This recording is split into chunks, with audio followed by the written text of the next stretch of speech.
It's funny. Sunday, I was talking to a recruit and their family, and they were just raving about the environment Saturday night, and it gave me a chance to reflect on. I remember we were singing our alma mater, and all the students and fans, and a couple of them didn't have their shirts on, but you appreciate the support, the fans, the students that really stayed in those elements and in the score too. You're grateful for the support and grateful to be a part of this. After watching the film, I was really pleased with the overall performance by all three phases. All three phases. And I know last week I got up here and said it was not enough good followed up by good. And in this game, you see, other than the one series, I think we go 3 and out on offense and we shank the punt and they go and score. That's the one series that we got to get corrected, obviously. We can't allow that to happen. But other than that, it was just good followed up with good followed up with good. And that's what we have to do. You got to play complementary football. You got to, on both sides of the ball, be hitting it at the same time. And so it was good. I was proud of them. Proud of the way they handled the weather elements, special teams, and offense. They really handled the weather well. And then the young guy, I told the coaching staff to have some of the backups and the young guys go in there and really perform well. That was pleasing to me because that's not always the case. I remember previously in team meetings saying, hey, we got to hold everybody to the same standard. I don't care if you're the starter back. They played really well, and I'm very encouraged by that. Eric obviously had a much better day kicking the ball. I think it was 7 for 7 on PATs and 8 for 8 on kickoffs. And again, I know we didn't attempt a field goal, but that to me was a great sign of improvement. And I told the staff it's got to be, that's what happened with Eric is a reflection of our team. And Eric had a routine that we all, himself and we all believed was producing improving results. And then all of a sudden BC happens, and it's failure, it's trauma.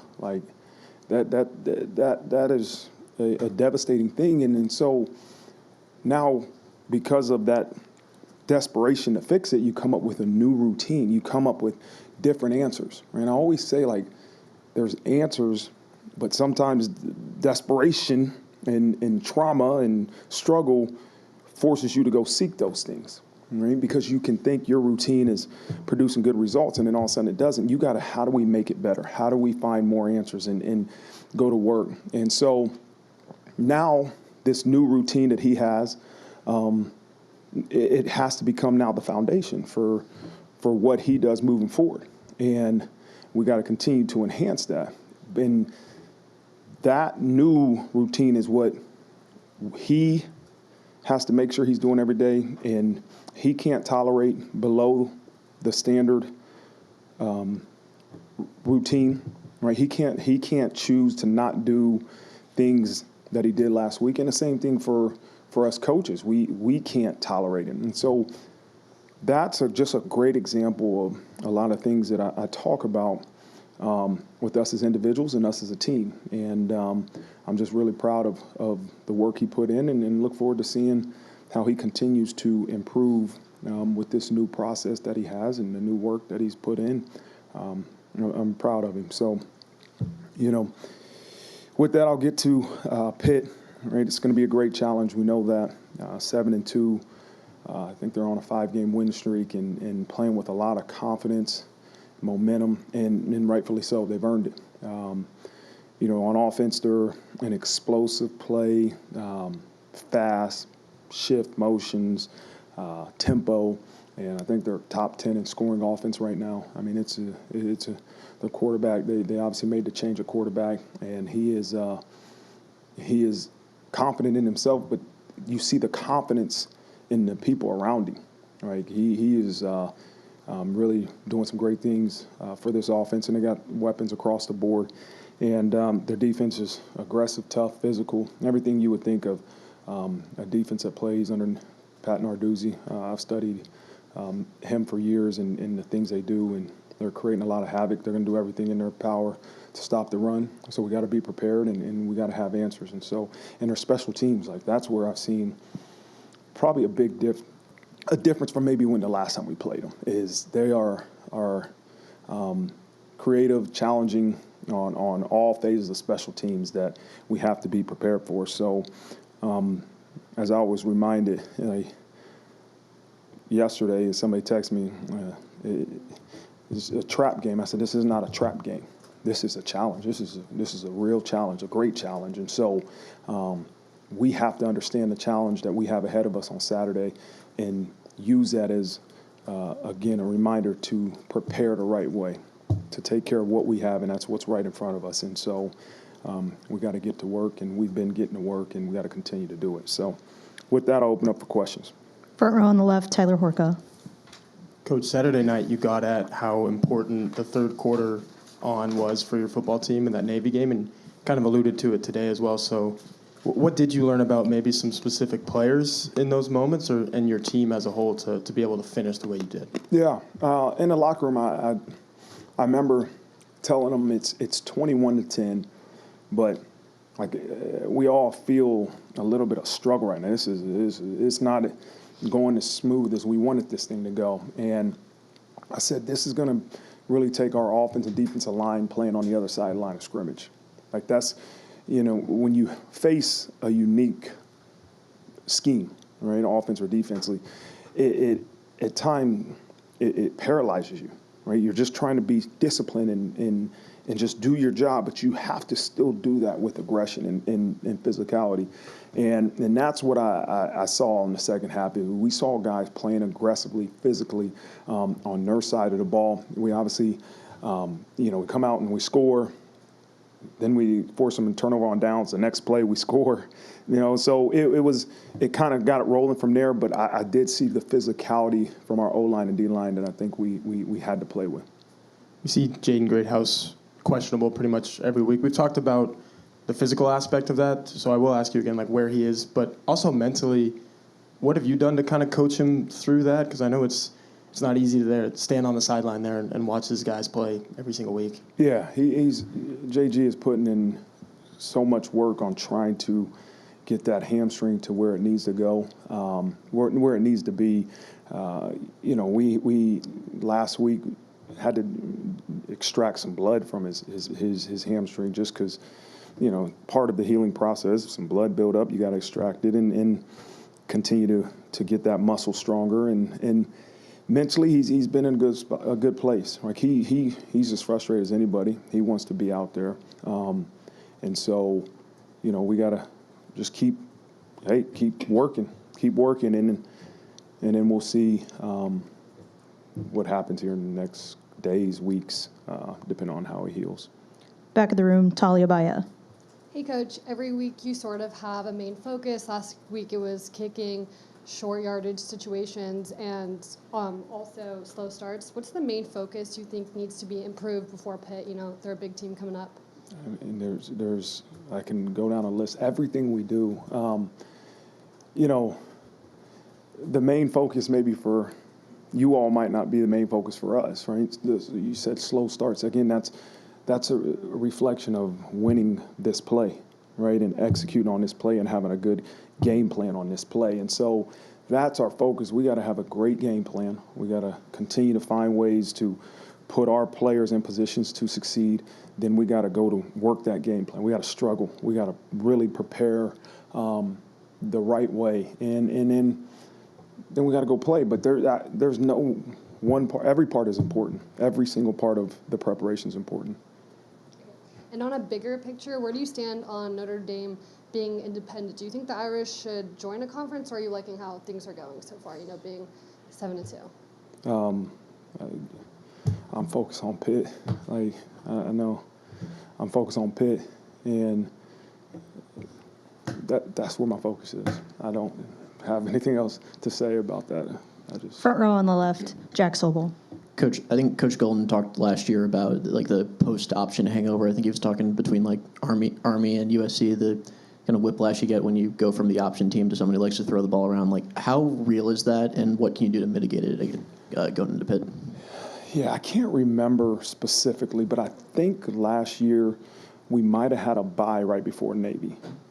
I don't know if anybody remembers that, but it was a bye after Navy. Well, that goes away from what I was about to say, but anyways, look, it can be real.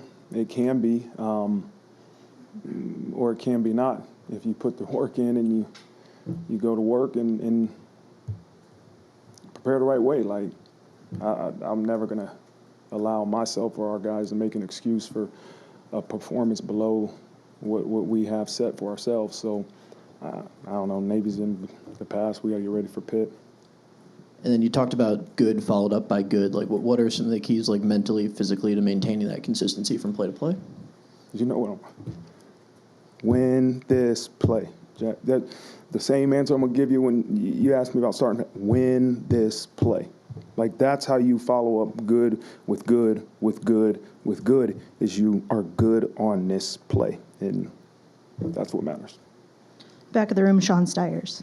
Hey, Marcus, you talked a little bit after the game about Jeremiah and, like Heisman type stuff. I'm curious, like, in general, it feels like there's a sentiment that maybe the Heisman has lost, like, some luster, significance, because it tends to go to best quarterback on best team. So from your perspective, you obviously had a teammate who won a Heisman Trophy. Like, how do you sort of regard the Heisman Trophy itself? I think it is one of the highest honors that you can get as a college football player. But somebody asked me, do I believe Jeremiah Love is a Heisman Trophy candidate? I don't know exactly how it was asked, but absolutely. Just if we all just focus on being the best player we can be for this team and give everything we have to helping us win, like, I don't want to make decisions to influence the people that vote for the Heisman. Like, I just want to put everybody in our program put all their effort into winning and being the best players they can be. But that's not to negate what the prestigious and what that trophy represents. It's a great award. It's a huge honor. And, somebody's going to win it. I don't know. But I think Jeremiah Love will be the first to tell you that winning a game is way more important than that individual award, right? Is that he's going to do everything in his power to make sure we are prepared and win a game. And if the Heisman Trophy comes with it, man, then great. That's amazing. Well, and obviously he has a greater impact on the game than maybe just what the stat sheet ends up saying. But again, like, you look at this century, 3 running backs have won the award. And, when people sit down and vote, they're ultimately, most of them are probably going to, look at a stat sheet. So, we see him every week, you see him every day. What does Jeremiah bring beyond just what that stat sheet says? Yeah, he is as special of a football player as I've been around. And every time he has the ball in his hands, he can make something positive happen, right? He is as dangerous of an offensive weapon probably that I've been around. And so that's the thing the value I see in him for our team is you can put him at wideout, you can motion him from the backfield and throw him the ball, you can hand him the ball, and he's going to make something happen, right? And as long as we all work together, all line's got to protect and block. And there's a lot of people that go into making sure he has success, but I'm just talking about one-on-one. Like, he is as skilled as I've ever been around, and he works his tail off to prepare to put on a performance on Saturday like he usually does. Second row on the left, Mike Berardino. Marcus, Billy Schrouth's about 3 weeks out, I think, since his setback. Could you give us an update maybe on timeline, and would there be value? Is it important to get him back during the regular season, or is that one where when he's ready postseason? When he's ready, he's ready. Like, there's no importance of regular season, postseason. It's just if he can get back, he'll play. But right now, he's just trying just keep improving and get to that point where he can help us. But he's not there yet. I don't know when he'll be there, but he's working tirelessly at really getting back to helping his football team. And then it's another noon game, and this time following a night game. And I wonder about some of the challenges of resetting players' body clocks, coaches' body clocks when you come off of that. How early does a Saturday road game? What is the wake-up call for everybody on a Saturday noon road game? And how do you try to, with sports science, get them where they're peaking at noon on Saturday? Yeah, we have a plan that we've utilized when we played Arkansas. We know that the plan that we have, the routine that we have for playing at noon is different than playing at night. We're intentional about it. I mean, what we do in preparation, how we, from Monday's meetings and lift times to Friday night bedtime, bed check, to Saturday morning wake up. They got to be downstairs for meetings at 7. I don't know if it's like 7:30 or 8. I can't remember the exact time. But they're going to be up before then. And we have a wake-up call, but a lot of them are down and having breakfast before we wake them up. So, yeah, I like our plan for a noon game. Third row on the right, Tim Priester. Coach, what are your teaching points with Bryce Young in his second year, and where, in order for him to fully maximize his abilities, and where is the weight gain helped or hurt him in this process into his second year? Yeah, it's a transition, right? It takes time when you put on the weight. And it's good weight. He's put on good weight. I think for him, it's almost natural. He's a big guy, and he was young last year. He's just a second-year sophomore. You look at his genetics, he's going to be big. And so how do we get him to learn how to play with the proper technique with that size is something that takes time. You can teach, but until you continuously do it and practice it over and over and reteach and show him what he's doing right, doing wrong, like it doesn't become second nature. Like, and he's doing a great job. He's improving. I don't know the stats, but for us, like when I go through the grades, he's doing exactly what we need him to do. And so he's going to just keep grinding, man, keep working. But he's a valuable member of this football team.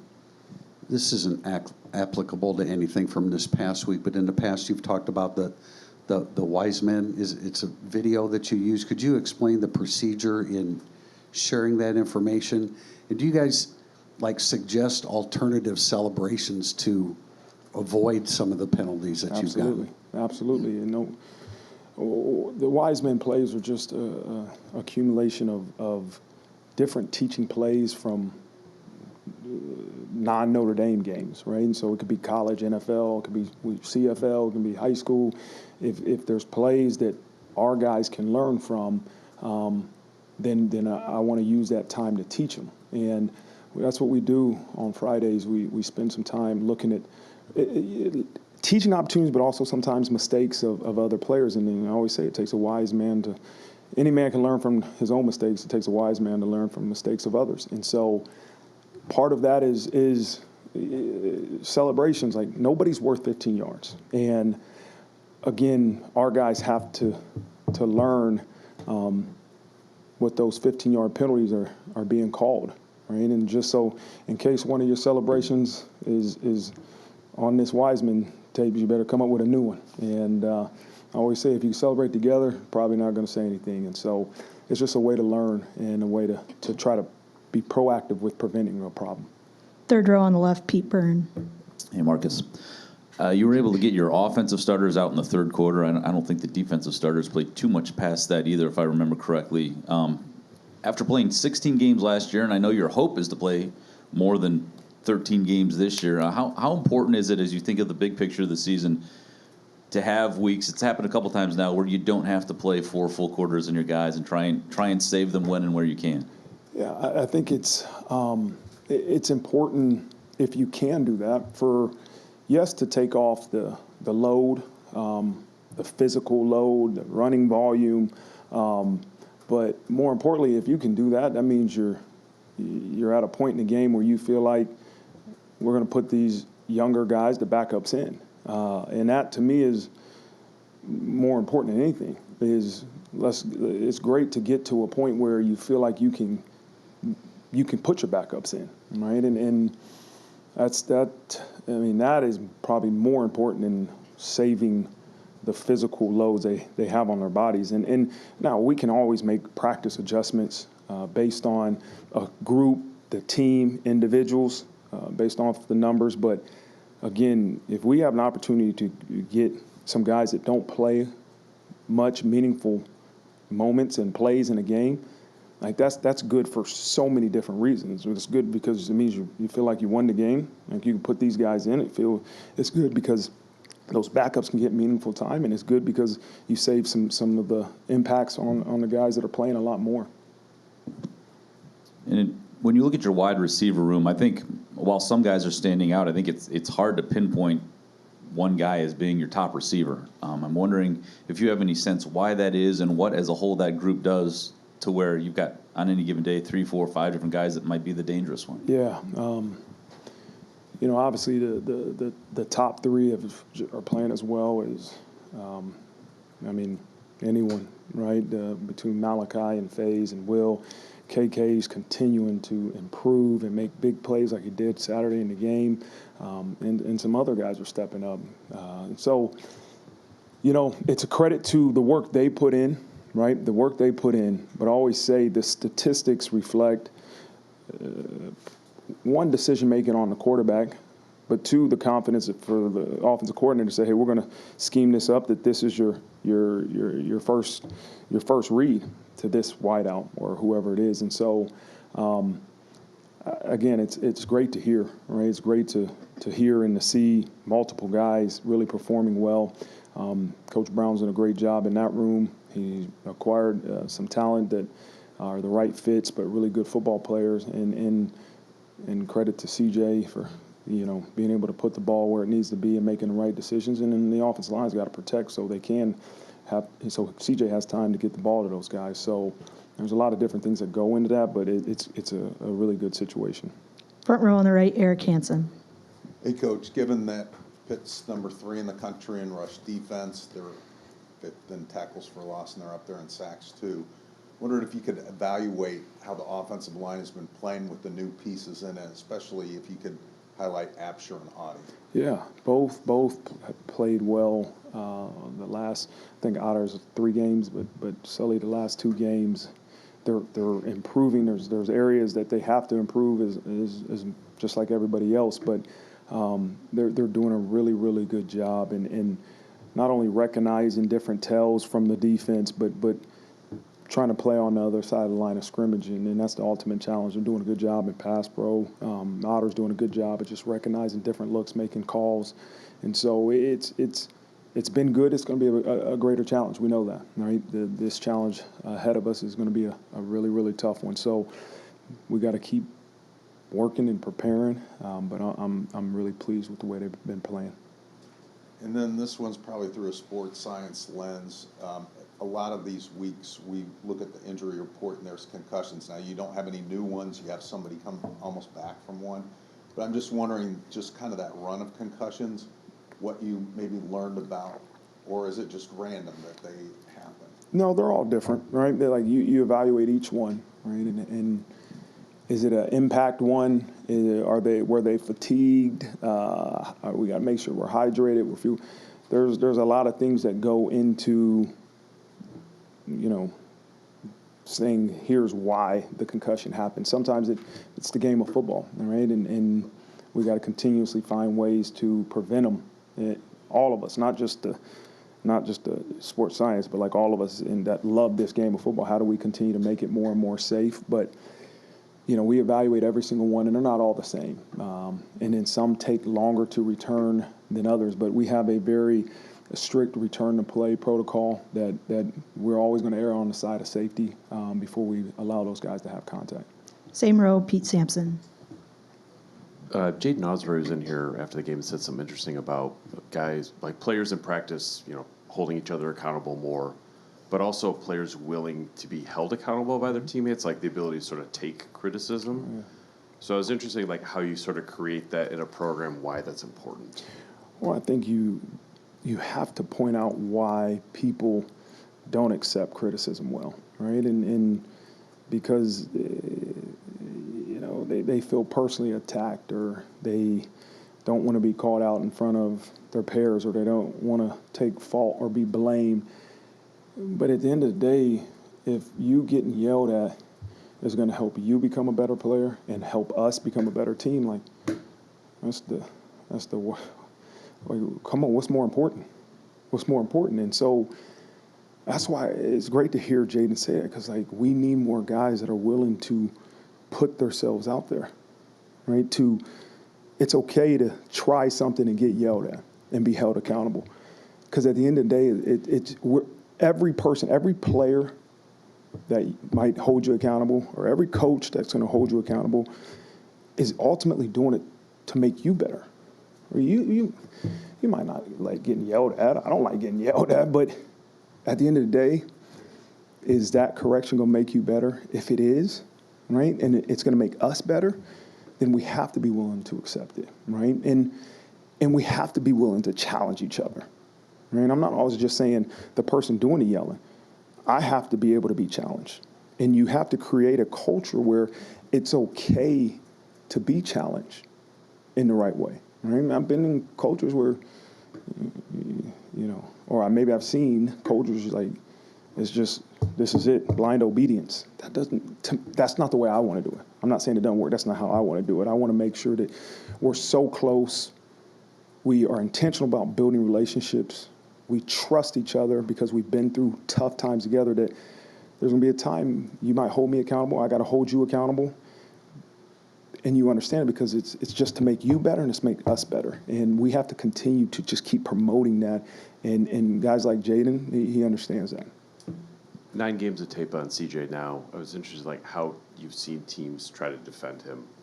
If you're seeing some, like, tells or trends or themes in terms of the way defenses approach him. You can't really play too high because of Jeremiah Love. Mm-hmm. You play cover 0, he hits you over the top. Like, Navy, I thought, had a good one where they dropped the safety out. CJ kind of throws into double coverage. Like, how have teams started to kind of deal with that? Ooh, I just wish he progressed right to the dig. Yeah, right. If he just get one more second, that dig. I talked to him last night. He said, I know. I brought it up at 3rd and 5, second series. You check this, and he's, Coach, get to the dig. I get it. And this was right when we met. But you're seeing multiple different teams. You're seeing teams, as the last 2 weeks say, hey, we're going to get down there, right? And we're going to stop the run, maybe, and show us 0 coverage. I think back to Boston College, was that middle field safety playing 0, or is it cover 1? Like, he was trying to run out there. He was showing in the box, but ran out to play the middle of the field. And so he's just got to be able to adjust to some different looks, right? I think teams at the end of the day are still saying we can't allow Notre Dame to run the football, because that's detrimental, right? And that's where CJ's got to continuously be good at recognizing what the defense is telling you. There's tells, like there's always tells. And he's doing an amazing job at that. And so it just goes to the preparation, but now the experience of understanding all these different things that he's seen, he's able now to recognize. And I always say, recall something you see, right? That's recognize. Right? And he's able to do that. Even if they haven't shown this look, particularly this defense, he's able to recall something he's seen in the past that says, okay, this is what coverage they're going to. Let's make the right decision. Coach Freeman, thank you. All right, thank you.